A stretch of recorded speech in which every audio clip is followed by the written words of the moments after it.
A dialogadora de hoje é pesquisadora e me trouxe a sua carteira do Ministério da Cultura da Fundação Casa de Rui Barbosa. Ela me trouxe também fotos do filho e da mãe e me trouxe livros e me trouxe o celular. E a partir dos objetos a gente vai pontuando a nossa conversa, o nosso encontro, o nosso diálogo com ela, doutora em ciência política, pesquisadora da Casa Rui Barbosa, a historiadora, ela, Isabel Lustosa. Isabel Lustosa. Que prazer. Tanto tempo que eu queria você aqui. Hein? É, que bom que coincidiu. Eu venho, essa época do ano é que eu venho a Fortaleza, né? Ver a mãe, ver o filho que mora aqui. E que coisa linda você, em todos os sentidos, hein?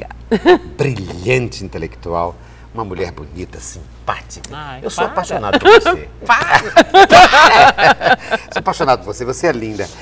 O Nelson Rodrigues dizia, as mulheres lindas, uma mulher linda já é um serviço de utilidade pública. Que ótimo. E sendo linda e inteligente, mais ainda, não? Obrigada. Hein? É isso mesmo. Lustosa da Costa é o irmão dela. Ela é filha, ela é da família do Lustosa.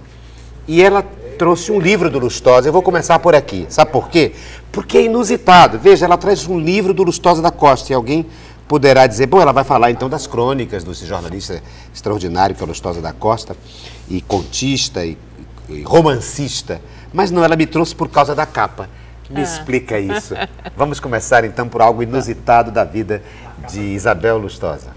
Quando eu era menina, eu queria ser artista plástica. Eu pintava. Então, eu adorava pintar, pegar o álbum de família e trabalhar os retratos. E esse detalhe que está na capa do Lustosa é uma foto dele na infância com a minha irmã mais velha, a Lúcia, né? Eles são os primeiros dos 13 filhos do seu Costa e da Dona Dolores. E eu pintei esse quadrinho que está hoje na casa da minha irmã. E aí Lustosa, quando fez o livro, se lembrou do quadro e botou na capa do livro. Eu fiquei muito comovida de lembrar uma coisa que a gente acaba, todos os caminhos na vida, né? Um deles era a coisa das artes plásticas. Eu que pensava que hoje ia conversar, dialogar com a historiadora, não é? Com a pesquisadora e com a doutora em ciência política Isabel Lustosa. Estou conversando, então, começando com a artista plástica. Pergunte ao Strigas, que ele me conheceu ainda quando eu pensava em ser artista plástico.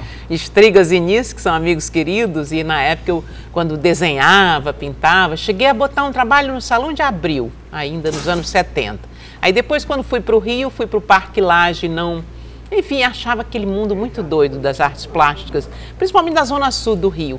E, ao mesmo tempo, fazia ciências sociais no IFIX, na UFRJ. E o ambiente da universidade, eu me senti mais em casa do que no Parque Lage, onde a coisa era muito doida, muito... Enfim, mundo dos artistas, né? E acabei deixando as artes pelas escritas. Isabel Lustosa, veja, vamos começar a partir então daqui. Você tem uma fotografia e em cima dessa fotografia você... Construía... A partir de... Não é uma intervenção na fotografia. Não. Eu olhei a fotografia, como modelo, desenhei, fotografia como modelo e você desenha. Na verdade é um detalhe, porque essa é uma foto daquelas de escadinha. Sim. Então eram os primeiros filhos do papai e da mamãe. Então era aquela foto que na família... Sabe, como essas histórias de Sobral, são aquelas coisas de um passado que eu não vivi, porque eu sou a caçula das mulheres. E você é de Sobral? Eu nasci em Sobral, mas não vivi lá, porque o papai era diretor do IAPC lá e foi transferido para Fortaleza em 1955, o ano que eu nasci. Eu faço essa pergunta porque o Lustosa não é de Sobral.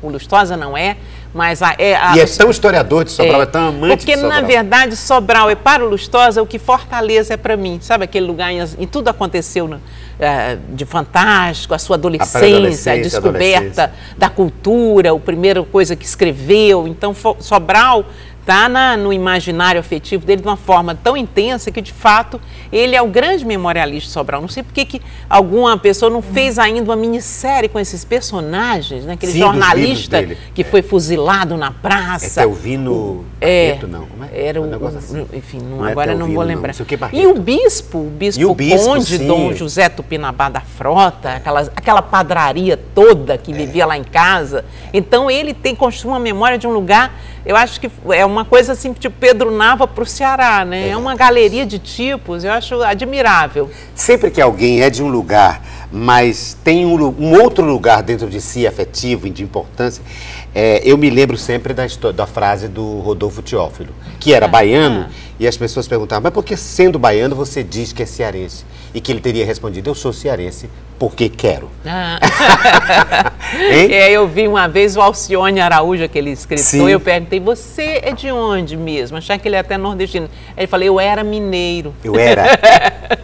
Porque chegou ao Rio, né? Virou Você fica carioca. Contaminado pela cidade. Mas eu queria falar com você o seguinte, veja, você olhou uma foto, que é um passado, uma foto do passado, e a partir daí fez o seu olhar sobre esse passado e reconstituiu com arte, etc. Que relação você faria desse trabalho de um artista que olha um retrato do passado como historiador? Eu acho que é a questão da memória, né? Memória e história, né? Eu relaciono essas coisas na minha vida. Por exemplo, a minha relação com a história do Rio, ela está muito vinculada a um fascínio que a gente tem pelo Rio de Janeiro, né? A revista do Cruzeiro, aquelas coisas que marcaram o nosso imaginário como lugar mágico, a gente queria ir. Então, quando eu cheguei no Rio e comecei a trabalhar com história, eu mergulhei na história do Rio através das revistas, da política, enfim, da história daquele lugar. Eu acho que no caso de Sobral e do passado da minha família, tem um pouco disso, são histórias que você ouviu, né?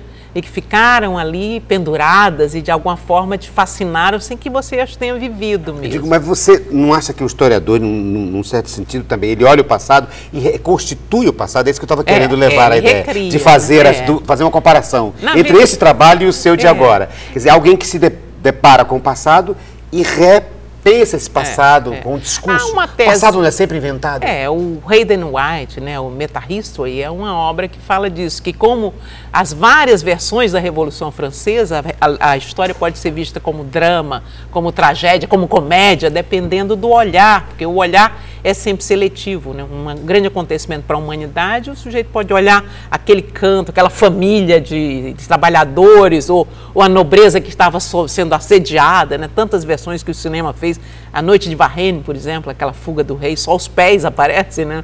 Então, esse tipo de leitura, a história já faz. O olhar do autor interfere na forma, interfere na escolha do objeto. Né? Vou estudar, por que eu vou estudar Sobral? Né? Por algum motivo, né? Você escolheu aquele tema. E a forma como eu vou olhar para aquele tema também tem a ver com a sua subjetividade. Isso eu acho que já está estabelecido, não existe uma objetividade e radical. O discurso também, no discurso também não há uma objetividade. Embora você seja um cientista, uma acadêmica, enfim, mas há sempre perpassa ali algum grau de subjetividade. O que garante a sua objetividade, do ponto de vista de fazer desse trabalho um trabalho que tenha validade para outros leitores, é o documento. Em que documentos você se baseou, como você construiu o seu argumento. Você diz assim, eu pensei esse objeto assim, mas eu parti desses documentos. Se você quiser, quem quiser, conte outra. Né? Se você quiser. Mas esse pensamento é um pensamento pessoal, próprio. Crítico, né? Senão seria só uma rolar de informações. Né? Claro que o historiador constrói sobre aquela história uma leitura crítica também. E veja, Isabel, queria que você comentasse esse pensamento que me ocorreu agora. Quer dizer, que a história tem sido feita no começo sempre com os fatos heróicos, com os heróis, né? Pessoas, mas os heróicos, ou datas heróicas, de feitos heróicos. Depois nós tivemos talvez até pela influência dos historiadores de tendência marxista, um olhar mais do coletivo, dos movimentos sociais construindo a história, desligado das pessoas, das personas. E acho que agora nós estamos voltando para um outro aspecto, que é também pessoas, sem ser heróis, mas a vida, digamos, mais cotidiana, a humanidade desses personagens e não a heroicidade. O que acontece é o seguinte, durante o século XIX, né, a própria criação do Instituto Histórico, dos institutos como o nosso aqui do Ceará, foi concebida para construir a história pátria da forma que ela fosse a eleição, tipo assim, a construção dos nossos mitos pátrios. Nós éramos uma pátria independente, recém-construída. Então era importante, e Dom Pedro II foi fundamental, comandou isso, né? Então foi uma historiografia para dizer que Dom Pedro I, por exemplo, era um herói. Ninguém falava que ele batia na mulher, por exemplo. Mesmo a amante saía com cara de uma pessoa que tinha o seu heroísmo também, quando era uma corrupta tremenda, né? Só. Então, isso tudo é uma maneira de ver a história. O que aconteceu depois, na radicalização da esquerda, foi que a história perdeu substância na questão dos grandes sistemas, né? O modo asiático, o modo de produção, todas essas coisas acabaram tirando um pouco daquele vigor, da atração que a história faz, que a história é feita pelos homens. Pelas pessoas, né? Então, parecia até que a história era feita por um, sei lá, por um grande sistema. Um sistema que movia, quando na verdade tinha que gente, né? Isso é muito interessante do ponto de vista do pensamento, mas há necessidade de compreender a microhistória, por exemplo, né? O queijo e os vermes, estudar como foi a vida de um camponês mesmo na Idade Média, com os documentos possíveis, ou mesmo de um homem da nobreza, como vivia, né? Então a própria historiografia francesa, a Nouvelle Histoire, né? Uma nova tendência de repensar várias dessas coisas que foram um pouco colocadas fora do que era na obra, a Petite Histoire, esse tipo de coisa eram coisas folclóricas e você estudava, na verdade, a história de longa duração, né? Então agora você tem um cuidado maior para compreender, inclusive aquele historiador americano Robert Darnton, que é um grande especialista na Revolução Francesa, pegou grupos pequenos de operários para a matança dos gatos, estudou o comportamento. Como o micro pode refletir o macro. O universal. Né? Como é que naquele universo, né, aquele ambiente pré-Revolução Francesa, enfim, movia a vida das pessoas. Né? Talvez eu esteja me lembrando disso, diante da Isabel Lustosa, porque o último livro da Isabel que eu li é um livro fascinante, aliás, li e reli, é fascinante, que é a biografia do Pedro I, né? Daquela coleção Perfil, né? Perfis brasileiros, não é? E eu acho que tem essa lisura, você consegue... talvez você aqui agora falando do Pedro I tenha sido muito mais... Claro, você está aqui num bate-papo informal, mas no livro você diz tudo isso sem adjetivar. Porque você conta os fatos. Não é? Eu tentei quando ele agride a Dona Leopoldina grávida, não é? Conta a história toda de... Enfim, de tráfico de influência da Marquesa de Santos, não é? É verdade. Não, porque eu tentei, por exemplo, o livro tem um subtítulo que às vezes os historiadores ficam, é um herói sem nenhum caráter, que é o subtítulo do Macunaíma, do Mário. Mas eu digo, é herói com H maiúsculo. Não tinha caráter, mas era herói. Sim, isso eu acho lindo. As pessoas são múltiplas, né? Importantíssimo do ponto de vista político para o Brasil, importantíssimo do ponto de vista político para Portugal. Claro, ídolo, né? A história. É um herói mesmo. E agora eu estou desenvolvendo uma pesquisa do curto período que ele passou em Paris, entre a segundo semestre de 1831. Recebido com todas as pompas, então né? agora o libertador de Portugal, né? Fez um sucesso tremendo na Saison, sabe? Foi ao teatro e tudo. Então, estou vendo como que os franceses viram esse personagem nos seus jornais. É a pesquisa que eu vou fazer agora lá. Eu tenho um fascínio pela história imperial. E você, quem trabalha com periódicos, então, que você vai, sabe, lendo, aí via... Eu trabalho com várias fases do periódico. Na primeira fase foi a Primeira República aqui, então você via aquelas revistas com a moda, com tudo, é muito interessante. E você é historiadora também da caricatura, né? Da caricatura. O primeiro livro que eu fiz, História da Imprensa. o Histórias de Presidentes, pegava muito a imagem dos presidentes através da caricatura. A partir daí eu fiz a minha tese de mestrado sobre o Mendes Fradique, que foi um autor da história do Brasil pelo método Confuso, e peguei um pouco da vida boêmia do Rio de Janeiro do começo do século, que é muito interessante, Olavo Bilac, Emílio de Menezes, Confeitaria Colombo. Então isso também é uma coisa que fascina a gente, né? Como que o pessoal daqui da padaria espiritual, por exemplo, se relacionava com essas pessoas, porque todo mundo queria ir para o Rio de Janeiro. E cada escolha é uma escolha que reflete o nosso mundo, o mundo de interesses, o nosso universo de interesses. Por exemplo, eu sei que boemia é um tema que interessa a você, não? Deixa a juventude, deixa a juventude. Estamos lembrando aqui da casa de Cláudio Pereira, não, dos anos 60, a convivência com aquela gente, né? Foi Augusto uma coisa Pontes, mágica. Cláudio Pereira. Hoje eu penso assim, eu tenho um filho de 20, que fez ontem, 23 anos, e quando falo, e engraçado que essa nova geração, tá aqui o retratinho dele, deixa eu te mostrar. Você falou do filho. Mas só que aí ele não, quando ele vir, vai ficar indignado, porque ele tinha 16 aí, então agora ele é um homem, um homem de 23 anos, mas Então, meu filho, que é engraçado essa coisa da nova geração que junta, né, se interessam pelas mesmas músicas. O meu filho trouxe todos os meus long plays lá do Rio para cá e ouve numa vitrola, né, o disco do Caetano. Até o suporte é o mesmo. Até o né? suporte. Até o suporte. Fazem questão do chiado do LP. E isso é engraçado também porque a gente junta, né, a nossa memória afetiva. Eu estou muito emotiva com essas coisas de como o pessoal da nossa geração, encontros, essas coisas. Veja, você está falando da sua geração, do seu filho que reencontra a sua geração. Exato. E você me trouxe também, além da foto do filho, a foto da mãe. E eu lhe pergunto, você também reencontra musicalmente ou em alguma forma a geração da sua mãe? Você visita o universo cultural da sua mãe? A minha mãe, eu publiquei ano passado um livro sobre Lampião, é uma coleção de uma editora chamada Claro Enigma. Então, a minha mãe tinha me contado a história que aconteceu na infância dela, em Cajazeiras, na Paraíba, quando o bando de Lampião invadiu a cidade. E foi um trauma, ela tinha 12 anos, todo mundo trancado em casa, uma coisa horrorosa.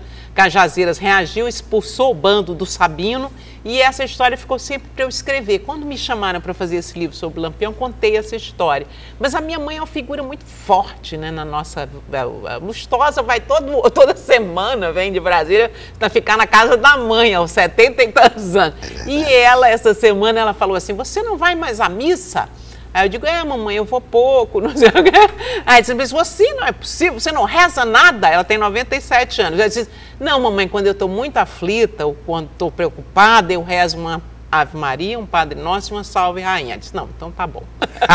Então já fui autorizada, já estou protegida. Então é essa coisa de uma presença maternal, feminina forte, de uma mulher que sempre trabalhou, que corrigiu os deveres da gente, aquela coisa da educação, é uma ligação, esse patrimônio que a gente tem, né? O patrimônio foram nossos pais. Que esse patrimônio é mais importante do que a conversão.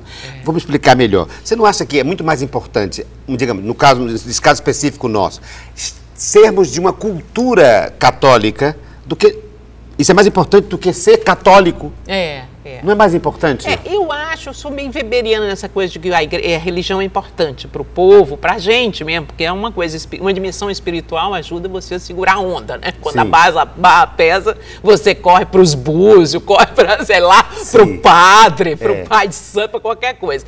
Mas na minha família, que tem minhas irmãs, por exemplo, são muito religiosas, isso é importante. Fortaleza é muito, a classe média fortalezense, você vê na beira-mar o pessoal andando, rezando texto. Mas mais importante é essa cultura, essa visão de mundo que nos atravessa. Para gente que faz parte de um determinado segmento, né?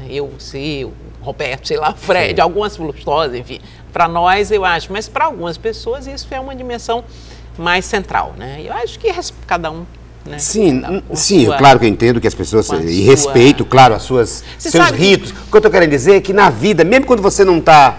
Quando você está olhando o mundo, a sua educação, a sua cultura católica na verdade, tá presente, sabe que eu acho isso que eu agora entendi e quero concordar com você, um elenco de valores morais, uma agenda de princípios que é legal você respeitar os mais velhos, não bater, ter centro de caridade, ajudar o próximo, perdoar. Independente se você vai à missa ou não, é nisso que eu estou dizendo. É uma agenda de valores que está associado, mas não necessariamente à religião, mas que fez parte dessa bagagem e que essa é a nossa riqueza, né? Que faz com que eu ensine essas coisas para o meu filho e espero que meus netos também cresçam dentro dessa agenda, né?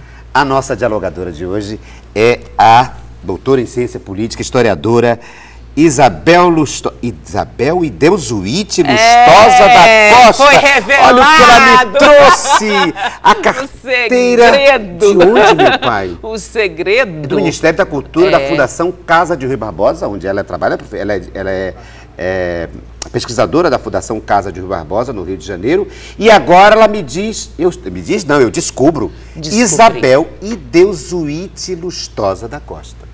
É verdade. Quem é essa Ideusuíte? Minha tia Freira Ideusuíte, irmã do meu pai, que morreu muito cedo, e todas nós... Eu sou Isabel Ideusuíte, que era uma irmã freira, e a Clélia, Maria Clélia, porque era outra irmã freira do meu pai. Então eu sempre tive essa identidade secreta Ideusuíte. Pois é, mas há uma identidade, é outra mesmo? Não, não é meu nome, é porque... Não, eu digo, simbolicamente... Não, eu sempre tive horror a ser Idelzuit. É agora que eu tô deixando a Idelzuit sair do armário. É disso que eu tô querendo falar. Quem é a Idelzuit que você está soltando do armário? Quando eu estava no colégio de freiras, as freiras me chamavam de Idelzuit, eu detestava, achava feio.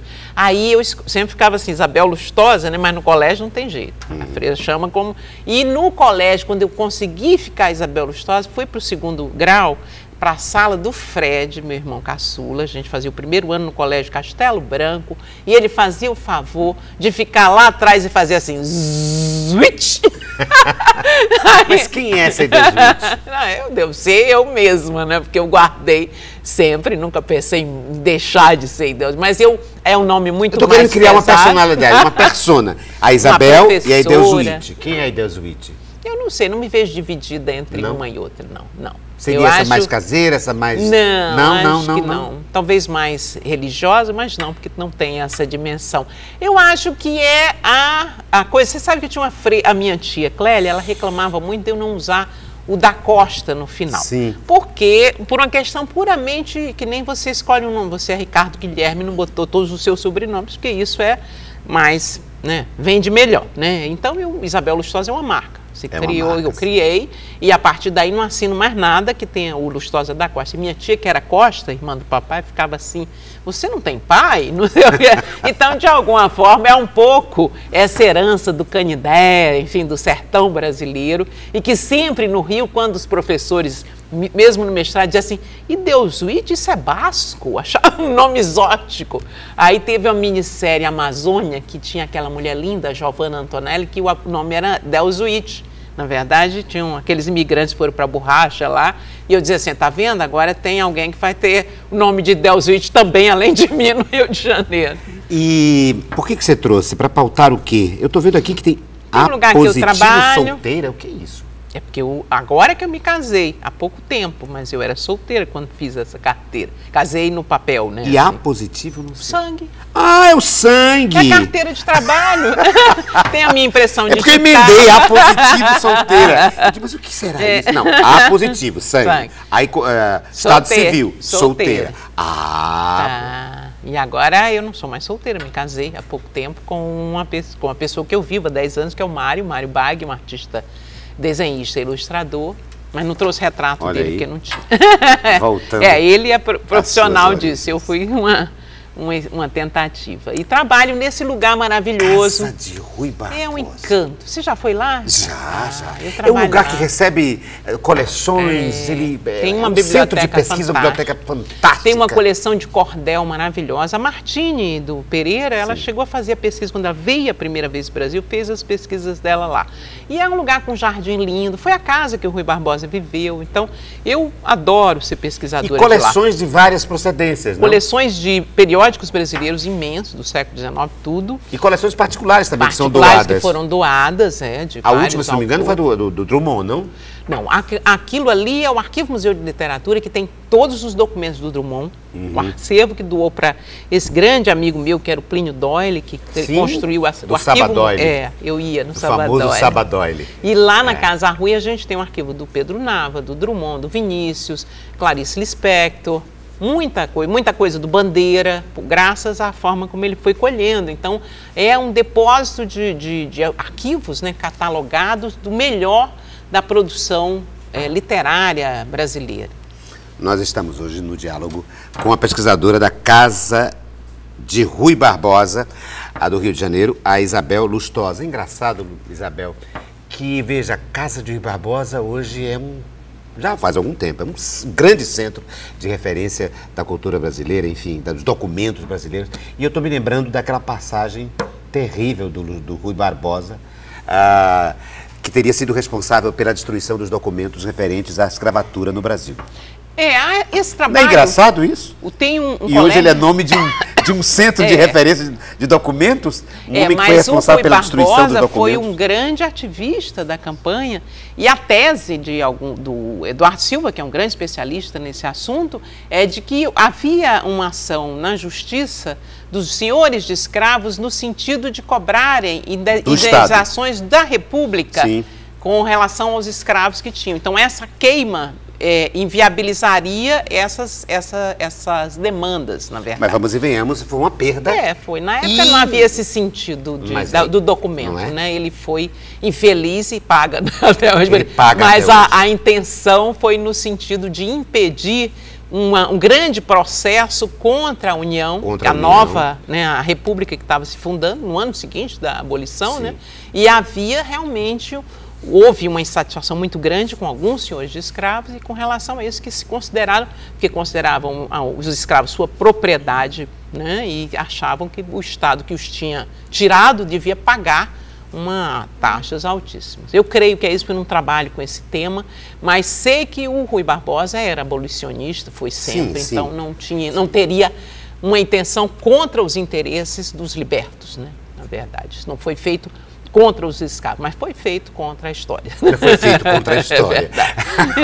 Imagina Pena hoje os historiadores que precisam. Mas realmente não sei qual foi a dimensão disso, porque, na verdade, os que trabalham com escravidão hoje têm achado muita coisa nas igrejas, né? Eu tenho um colega, o Aloysio de Alencar, que fez uma pesquisa grande na Cúria Metropolitana, e lá tem batistérios, tem muita coisa interessante.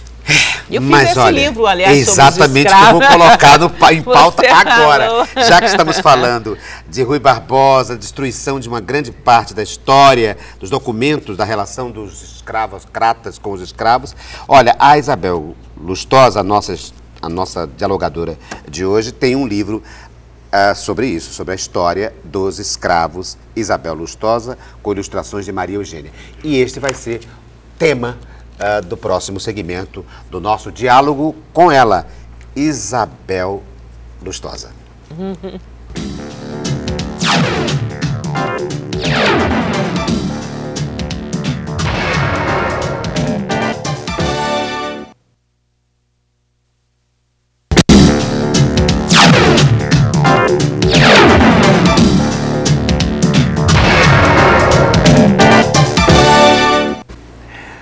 O diálogo de hoje é com a autora deste livro, a História dos Escravos, mas ela tem vários livros.